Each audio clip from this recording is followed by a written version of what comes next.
Hello, community group leaders. This is Freddie from the community department. Today I'm putting together this little video to make sure that you're able to get online during this COVID-19 pandemic. Our goal as a community department is to make sure that all our groups are able to continue meeting, and Zoom is an excellent way to do this. This app is great for a few reasons. First of all, it's free. Up to 40 minutes. And then for only $20 a month, you can have it go as long as 24 hours. I'm not sure why you would meet for 24 hours, but it is an option. So if you're a group of, 10, 15 people, everyone chips in a toonie, that pays for it for the month. Or everyone chips in $5 and that covers you for the next 3 months. And hopefully in 3 or 4 months, we're able to start meeting again in groups. The other thing I love about Zoom is that it is easy to access, but they've also been able to add some really helpful security features that will make sure that the ease of access doesn't allow uninvited guests to join the meeting. So in this video, as you can see, I already have the Google Chrome up. What we're gonna do is I'm gonna show you how to do two things: how to schedule a meeting and how to send invites. So the first thing, I type in Zoom to get to the Zoom website. Here we go, Zoom video conferencing. This is what it looks like. And then as you can see up here on the top right, I'm already logged in. So I just go select my account. And that brings up this big old, here we go, my profile. My profile is great, but that's not what I want. What I want is meetings. If you go to meetings, you are then able to schedule meetings. And this is the button we want. Very simple. You select this button and it'll give you the page where you can set up these meetings. So we're gonna call this one test meeting.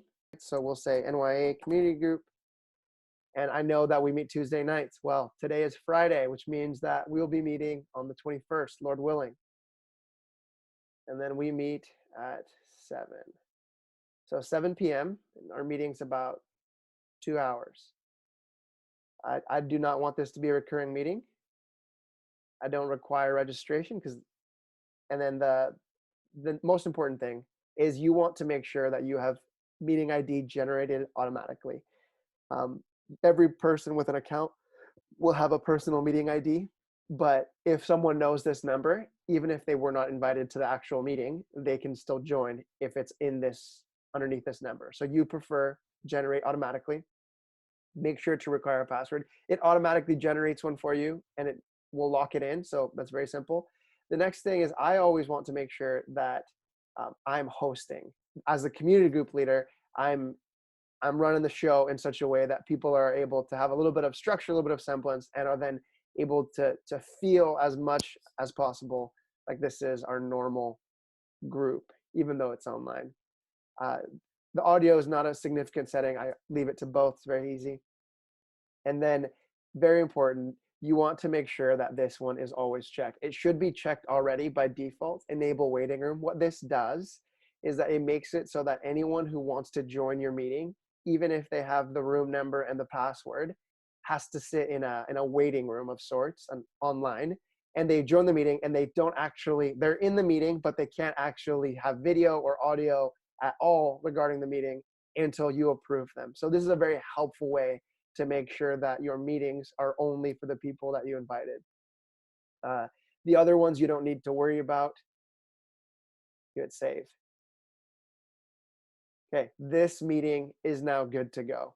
So the next thing that we're going to cover is how to send the invite. So now that we have this meeting, right, test meeting, NYA community group, and we know it's the correct date, that's this coming Tuesday, we want this link. This is how people are going to join. So if we copy the invitation, it brings this up. So this tells us this is the link to join, the meeting ID, the password, and a bunch of other random information. So you hit copy meeting invitation, it copies it to your clipboard. So then the very next thing you have to do, it's very simple, is you just go to your Gmail or email, whatever app you use. I use Gmail. So I will type in here, Gmail. And then wait for it to load. And here we go. Very easy. There we go. So we're going to say that I'm going to invite Darcy to my community group. He is not a young adult, but we can pretend for a little bit. So community group invite. If you hit Command V, that brings it up for you. I'm inviting you to my Zoom meeting.